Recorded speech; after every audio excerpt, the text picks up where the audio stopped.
terjadi kisah ada orang yang ibadah tok itu selama 500 tahun. Dalam kisah itu orang itu meninggal dunia, kemudian ditanya, kamu kok bisa masuk surga karena apa? Ya karena ibadah saya. Kan saya ibadah 500 tahun. Oh, kalau begitu kamu berada di dalam surga ya cukup 500 tahun saja. Apa yang terjadi? Padahal di surga itu khalidina fiha abadan, selama-lamanya. Kalau mengandalkan ibadah kita tidak mungkin. Berarti masuk surga semata-mata karena kasih sayang Allah Subhanahu wa Ta'ala. Juga meyakini bahwa besok itu akan adanya hari kiamat, maka memperbanyak zikir, ingat kepada Allah. Kemudian kita berada di bulan Muharram ini juga disebut bulannya Allah. Tadi Qauri sudah menyampaikan, membaca Quran surat At-Taubah ayat 36 yang maksudnya sesungguhnya jumlah bulan di sisi Allah itu ada 12 bulan. Dalam kitab Allah atau Al-Quran, pada hari Dia menciptakan langit dan bumi, di antaranya ada 4 bulan yang haram atau yang dimuliakan. Itulah agama yang lurus. Maka janganlah kalian menzalimi diri kalian di bulan-bulan ini. 4 bulan di sini tidak dijelaskan oleh Allah. Berarti kita tidak tahu bulan apa saja yang dimuliakan atau bulan haram itu. Dari 12 hanya ada 4, termasuk Muharram. Maka kita mengikuti teladan Rasul tadi. Rasulullah menjelaskan dalam sebuah hadisnya, dalam riwayat Bukhari dan riwayat Muslim, dari Abu Hurairah, Rasulullah SAW bersabda, sesungguhnya dalam 1 tahun ada 12 bulan. Di antaranya ada 4 bulan yang mulia, 3 berturut-turut, yaitu Dzulqa'dah, Dzulhijjah, dan Muharram. Dan yang terakhir adalah Rajab, yang biasa diperingati atau diadukan oleh Bani Mudhar, yaitu antara Jumadil Tsani atau Jumadil Akhir dan Sya'ban. Jadi 4 bulan itu yang pertama Dzulqa'dah, Dzulhijjah, Muharram, dan Rajab. Kita berada di bulan Muharram. Dan di sini kita tahu. Nah, di dalam bulan Ramadan ini juga disebut bulannya para nabi. Kenapa? Banyak para nabi itu yang diampuni dosanya, dibebaskan dari kesulitannya. Antara lain satu taubatnya Nabi Adam. Apa Adam itu pernah berbuat salah? Pernah. Karena berbuat salah maka dikeluarkan dari surga. Akhirnya Adam tobat. Tobatnya Adam diterima gara-gara membaca kalimat yang ditanamkan oleh Allah dalam sanubarinya. Dalam Al-Quran disebutkan Rabbana dzalamna anfusana wa illam taghfir lana wa tarhamna lanakunanna minal khasirin. Itu taubatnya ada diterima. Kemudian Nabi Nuh diturunkan atau diperintah turun dari kapalnya setelah terjadi banjir bandang. Terjadi juga pada bulan Muharram atau bulan Suro. Kemudian Nabi Yusuf yang terkenal tampan sekali, sampai ibu angkatnya, istrinya Abdul Aziz, Raja Mesir, kepencut. Apa itu Bu kepencut, Bu? Kesengsem, ya. Si kita ngomong Jawa ya. Kepencut, kesengsem, jatuh cinta. Kalau anak angkatnya udah jatuh cinta. Anak angkat itu pun karena dibeli, karena mudah dijual oleh pedagang atau kafilah. Akhirnya dibeli oleh istrinya Abdul Aziz yang terkenal namanya siapa, Bu? Bu Maslani, Zulaikha. Ceritanya ketika Abdul Aziz keluar, pamitan keluar kota, Zulaikha apa tadi kepencut ya, kepencut. Yusuf, sini. Dipanggil lawannya, Yawe. Yusuf, sini. Enggak. Sini. Enggak. Akhirnya Yusuf moro juga karena takut. Takut dengan tuannya. Moro. Ketika dua hati berpadu cinta, Allah menurunkan wahyunya kepada Yusuf, diperlihatkan kalau perbuatanmu itu dosa. Akhirnya Yusuf ketakutan lari ke pintu. Tapi karena maaf, bahasa saya, Zulaikha sudah kandung belet. Oh ibu. Yusuf lari dipegang dari belakang bajunya. Wek. Swek. Sudah terlanjur. Tiba-tiba Abdul Aziz di depan pintu. Nah, ketika dibuka, wah, murid-murid, oh itu loh, anakmu kurang ngajarin loh anakmu. Ibu-ibu loh. Terjadi tanda pada ibu-ibu, bukan bapak-bapak. Anakmu kalau ini ya, masa ibu awak diseneni. Iki ku didukung, apa ya omongannya? Bahasa kita begitu. Ini dukung, penjara saja. Kalau sing kaya dia kok malah sempat penjara. Aneh ya. Tapi apa? Mungkin namanya puasa. Maaf. Contoh puasa ini contohnya di Indonesia Pak Jokowi. Itu puasa. Ya apa jadi Pak Jokowi? Masa itu sih nggak seneng ya nggak apa-apa. Tapi si puasa itu yang jalan. Dan begitu juga Abdul Aziz dulu. Akhirnya ceritanya Yusuf di penjara. Tetapi Allah memberikan wahyu pada Yusuf. Apa wahyunya? Pinter mentakwilkan mimpi, pinter menafsirkan mimpi. Dengan ya memang itulah jalan ceritanya. Akhirnya apa? Yusuf dibebaskan dari penjara pun terjadi pada bulan Muharram. Orang itu cerita Yusuf pada Yusuf tek yang itu. Itu sekilas saja. Nabi Yunus selamat dari perut ikan nun atau ikan hiu atau ikan besar sekali. Bayangkan tidak masuk akal. Uang dimplok iwak, itu kok jadi utuh. Enak jeruk itu kok jadi urip, bisa ambekan, gak masuk akal. Ini Nabi Yunus satu-satunya nabi sing dakwah urip-urip. Jadi Nabi Yusuf itu Nabi Yunus ketika dakwahnya kurang berhasil, berpuluh-puluh tahun awalnya itu udah akhirnya muring-muring apa? Ditinggal. Tapi Allah kan maha tahu. Apa kok tinggal sekolah negaramu terutama Muhammad itu tidak dikisahkan dalam Al-Quran. Yunus itu keras ya, kurang telaten gitu.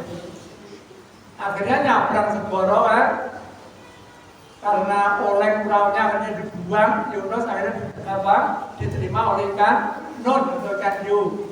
Itu diselamatkan oleh Allah dari perut ikan hiu, juga terjadi pada bulan Muharram. Kemudian siapa Bu? Nabi yang penyakit korengan Bu? Nabi Ayub 7 tahun penyakit kulit. Bayangkan. Nah, umpamanya bojone jenengan ngono ya apa? 7 tahun penyakit kulit kayak mari-mari. Bondo dunia habis untuk nambahnya. Sampai untuk makan kehabisan. Akhirnya rambutnya istrinya itu dipotong, dijual. Bayangkan. Tapi tetap sabar Nabi Ayub. Nah, akhirnya karena kesabaran dan usahanya juga Ayub dibebaskan dari penyakit tadi, sembuh. Itu terjadi juga pada bulan Muharram. Juga di sini ada Nabi Musa. Nabi Musa itu banyak ceritanya dan Nabi Musa itu paling kendel protes sama Allah. Cerewet Nabi Musa itu, kendel protes. Kisahnya paling banyak itu Nabi Musa itu. Ya. Di antaranya ini diselamatkan oleh perjalanan Bani Israel yang dipimpin oleh Raja Fir'aun. Kemudian lari ke tepi laut, toko perak orang bingung. Nah, orang yang feri ini artinya perang yang Madura, enek laut arep balingan Surabaya dikejar Raja Fir'aun. Akhirnya apa? Musa diberi wahyu oleh Allah, tongkat dulu kepokno yang bane selat Madura kono. Ditepuk akhirnya membelah dan seakan-akan berubah jadi batu sehingga bisa untuk dilewati aman Musa dan bala tentaranya atau kaumnya. Begitu sampai di mana betul Bakalan ya? Oh kapal. Begitu sampai kapal ada kicik burai ini apa ini? Dikepone mana plak, akhirnya selat Madura pulih kaya wingi-wingi. Akhirnya tentara Fir'aun semuanya ceplakep dikubur hidup-hidup dengan air laut. Semuanya tenggelam kecuali satu, mayatnya Raja Fir'aun. Itu sengaja diangkat oleh Allah, dikemangkulke apa kumambang. Apa tujuannya? Untuk bukti kalau Allah itu benar itu loh. Fir'aunmu loh ya. Itu maksudnya begitu. Yang lain habis. Nah, ini terjadi juga pada bulan Muharram, Bapak Ibu sekalian. Nah, apa sih amalan yang harus kita kerjakan di bulan Muharram? Ya semua amalan yang baik itu diajarkan. Semua amalan yang baik diajarkan. Tetapi difokuskan.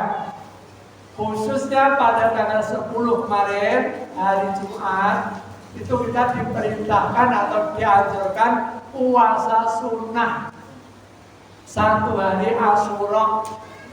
Dan itu fadilahnya bisa menghapus dosa setahun yang lalu. Ini ceritanya Gus Dur ini, Gus Dur begini. Ketika puasa sunnah, jalan keluar kota, kok ono warung mandek. Masa itu mandek ke warung, ayo nyawar saya. Loh Gus, kan kita puasa. Aku tak coba penghapusan setengah tahun aja. Berarti 6 bulan. Kan rumahnya harus dihapus 6 bulan. Itu bisa Gus Dur begitu. Jadi setahun yang lalu itu dihapus. Kalau puasa 1 hari tanggal 10 Asyura. Tapi peristiwa ini terjadi begini. Ketika Rasulullah datang ke Madinah, hari itu tanggal 10 Muharram, dilihat orang Yahudi kok sedang berpuasa. Rasulullah tanya, loh, kamu sedang puasa? Puasa apa? Orang Yahudi menjawab, hari ini hari dibebaskannya Nabi Musa dari kejaran Bani Israel. Maka Nabi Musa waktu itu langsung puasa dan kami juga puasa mengikuti Nabi Musa. Jawab Rasulullah apa? Seharusnya yang lebih berhak untuk menghormati, untuk mengikuti, untuk berpuasa itu adalah kami orang Islam. Maka Rasulullah pun nanti itu puasa dan mengajarkan pada umatnya dan mengatakan pada umatnya, baik umatku, andaikan kita ada umur panjang, tahun depan kita akan mulai puasa tanggal 9 dan 10. Biar tidak sama dengan orang Yahudi. Tetapi kenyataannya Rasulullah belum sampai 1 tahun menjelang bulan Muharram wafat. Akhirnya tanggal 9 Tasu'a itu tidak dilakukan oleh Rasulullah. Tetapi karena itu disetujui atau setidaknya itu anjuran, itu kalau kita mau melakukan boleh, tidak apa-apa. Tanggal 9 dan 10 tujuannya biar tidak sama dengan orang Yahudi. Di sini di dalam sebuah hadis riwayat Muslim disampaikan puasa yang paling utama setelah puasa Ramadan adalah puasa pada bulan Allah, yaitu Muharram. Sementara salat yang paling utama setelah salat wajib adalah salat malam, qiyamul lail.